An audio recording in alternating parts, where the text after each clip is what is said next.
So in this week's video, we're going to attempt to answer a question that we ask ourselves a lot.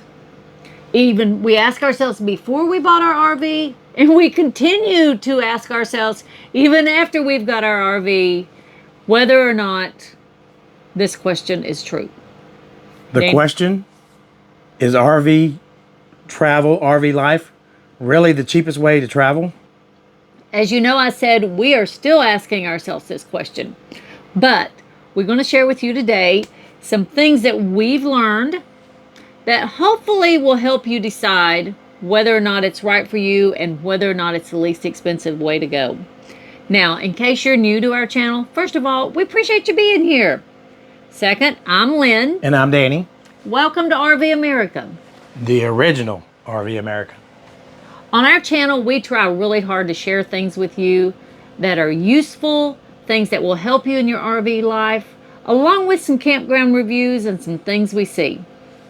So, without going any further, let's talk about RV travel, Danny. Let's do it. So let's first say we might not find the perfect answer for every one of you, because if you think about it, we're all different. Some love to rent a condo or buy a condo on the beach and are just beach people. Some people like to get that lake house and just spend time there.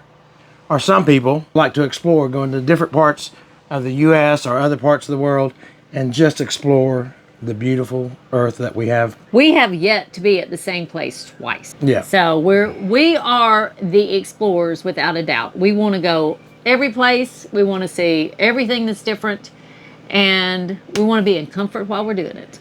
And that's the first thing you got to kind of look at. What type of person am I? Do I want to spend the rest of my time just hanging out at that beach or that lake, or just getting out in a shiny camper and exploring places? So that's the first thing you really got to answer for yourself.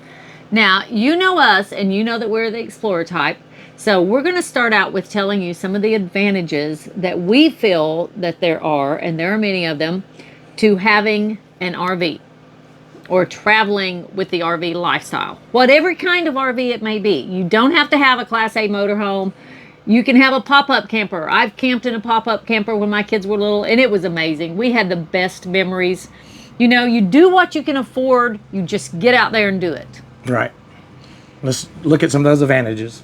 So there are many reasons that we like traveling in our RV, but at the top of my list is the fact that I get to meet so many people. We have met people not only from all over the United States, but from other countries as well that come over here, rent RVs, and travel around the U.S. to amazing places that we have. I have stayed in hotels, and I will say I've never come out of a hotel with a good friend.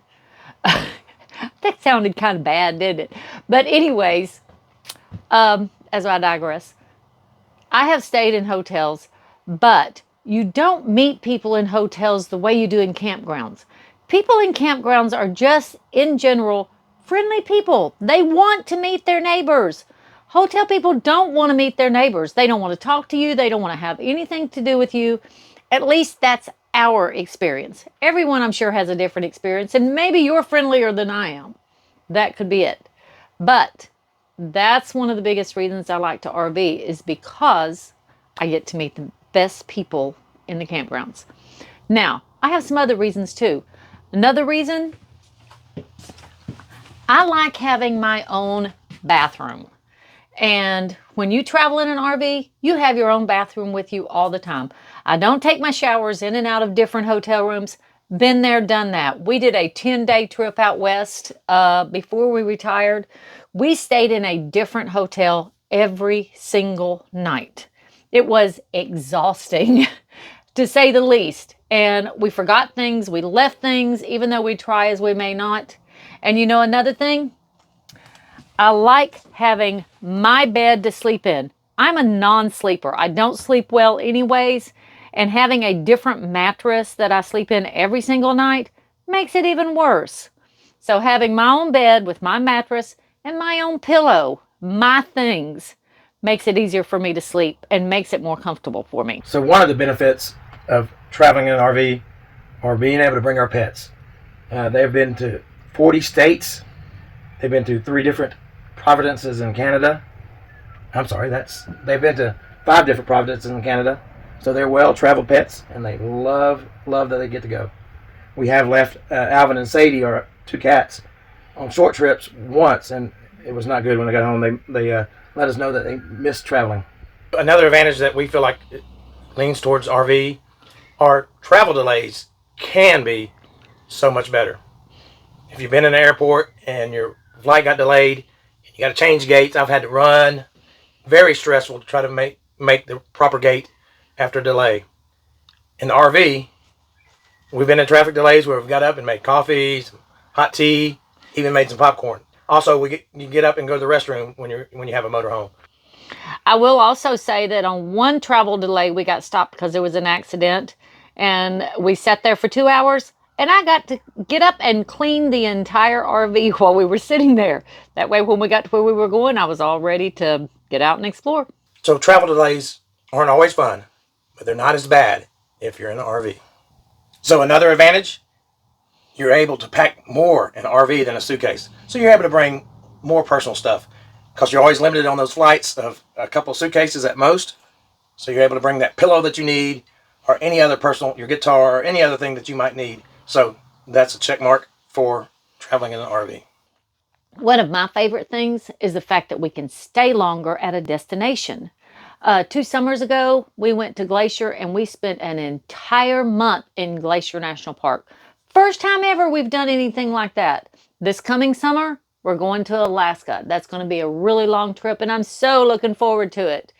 We couldn't go and stay 3 months going from hotel to hotel to hotel. But in the RV, we can make it happen. Also, if you are in the situation where you can work from home, as long as you have internet, you can work from your RV. We're blessed and we're not working anymore. We're old retired people and we just love it. But staying in the RV, you can work from there too. So now that we've talked about some of the advantages that we see in RV travel. And we may be a bit biased because, as you know, this is the lifestyle we have chosen. Yep. We're more the explorer type that let's get out and go versus, maybe going to a beautiful lake, a beautiful beach, and just staying there for months and months and months. So that, as Lynn said, we might be a little biased. Yeah, I can stay at a place for a week typically, and I'm ready to move on. Now that we've talked about that, let's go ahead and talk about some of the cost, so that way you can have some knowledge of which one's right for you. So the first thing we want to talk about under the cost section is the campground cost versus the cost of a second home and the air travel, car rental, things like that. Yeah.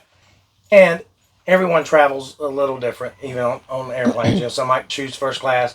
Some might try to get the cheap airlines. So we're not going to post dollar amounts here. We just want to give you some things to think about. Right. We can give you some generalization as far as campgrounds. We have seen campground prices go up just like hotel prices have gone up. Right. Just like airline prices have gone up.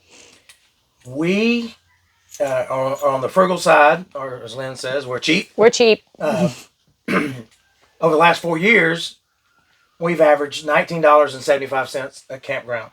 Now, the way we get that down, we've got a video on that. We'll link it down below, and I'll link it up above.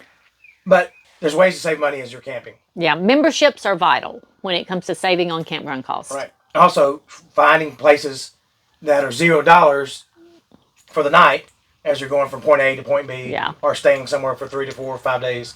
So there's ways that you can save on campgrounds. I don't see a way you can do that with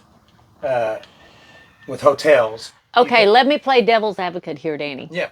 If you're a member of a hotel chain, you can save money because every so many nights that you stay, you get points and then you can use them for free rooms. So that would be a way to save money on hotel chains. We did that a lot before we retired when Danny was still working at Waffle House. Right. When I had to travel a lot and go from city to city. He was going all the time, staying in the hotels. The secret there is choosing one chain that you think has the best rewards membership that will give you a free room. And at the time, I stayed in Choice hotels, and they're different brands, and we were able to save up, where we can go somewhere for a week, where we can go somewhere for 2 weeks. And I guess we never went for 2 weeks, but where we Went can for go. 10 days. And I'm coming over off a cold, so if my voice sounds Yeah. weak, He has had laryngitis, so it's been amazing here. what? Right? So hotels, as I said, you're not going to necessarily find a free place to stay in between your travels to bring those costs down. So there are ways to bring camping costs down, not necessarily ways to bring hotel costs down, except with the free days that Lynn was talking about. So that would bring in some cheaper days, but Cut your cost a bit. that's depending on your job, or are you using hotels already? Because if you're not already using them, then You're not going to be able to use not gonna have that those program. points. Now, one of the costs you cannot forget is startup cost. Rigs aren't free. You're going to spend some money on a rig, and we're not going to throw dollar amounts out here either, because everyone is different. As Lynn mentioned, she started camping in a pop-up and went through every basic camper there are except Class Bs. So you're going to spend some money to start up, but that's based on how your budget is, or how much you have for a budget. So, but you have to remember that is part of this lifestyle. But we also have friends that have big boats that cost big money, or have bought a condo on the beach or a lake house. So in that respect, it sounds pretty cheap to buy an RV when you're spending mega money for a condo on the beach. So you got to weigh that out. You got to remember that. That's part of this travel. So I'll just finish saying that there are startup costs, and you got to factor that into your travel. Now, when it comes to eating your meals, it's definitely cheaper to have an RV than it is to hotel it. We don't eat out every meal. I'm not sure exactly what the ratio is of eat in to eat out, but we eat in way more than we eat out. I'm able to cook my meals here in the RV, and it does save you money. Eating in is definitely cheaper than eating out. That's just the way it is. Also, we think that eating in is healthier with fewer calories, and since we're always fighting calories, that's a good thing too. So one of the things you cannot forget about is maintenance. There are maintenance costs with an RV. You've seen some of our videos where we've had to learn how to fix things, which will save you money. Get people to fix things, which costs a little bit more. But RVs have maintenance. Whether it's $2,000 a year, I've heard the average person pays. So you got to factor that in maintenance-wise. You got to think about it. We're driving this RV down the road at 60 miles per hour. It's like driving your home through an earthquake. Everything's shaking, everything's rattling, everything's rolling. So there's things that are going to need to be fixed. But in the same token, if you've decided to get a condo at the beach or a lake house, those are always going to have maintenance too. So you're probably going to have similar costs if you're going the way of buying a second home. So it does have its pros and cons, but you got to be aware of it. And just so that you know, the taxes on the RV are less, which once you pay your sales tax, you're just paying for your tags. That's a lot less than what it is to pay yearly property taxes on a second home somewhere. And let's not even talk about insurance cost. If you're buying a condo on a beach somewhere, we've had a lot of hurricanes lately, and from what I understand, the cost has gone like this. And I did want to point out, even if you don't try to be frugal like we are and stay at zero cost places such as Cracker Barrel and other things that are in that video, you need to know that campground costs are about half of what a hotel room costs. So what it stays to cost a night in a campground could usually be about $50 in a hotel, or $100, $150 a night. So it could be twice, 3 times as much to stay in a hotel. So this is where we get to the down and dirty. Is RVing cheaper than traveling and doing the hotels? We're going to tell you what we think. This is our opinion only. We're going to say no. We don't think so. And we haven't even talked about the cost of the fuel that we put in this thing to carry it down the road, to carry us down the road. But we don't think it is. However, it's the lifestyle that we love. It's what's right for us. It's what's right for us. We couldn't do hotel to hotel and take our animals with us. And we can't leave them behind, y'all. We just can't leave them behind. So.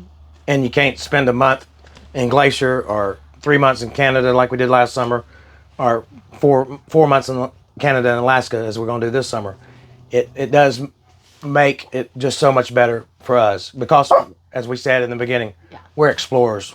Right. And even though it's not cheaper, we feel that there are lots of advantages that make RVing the better choice for us.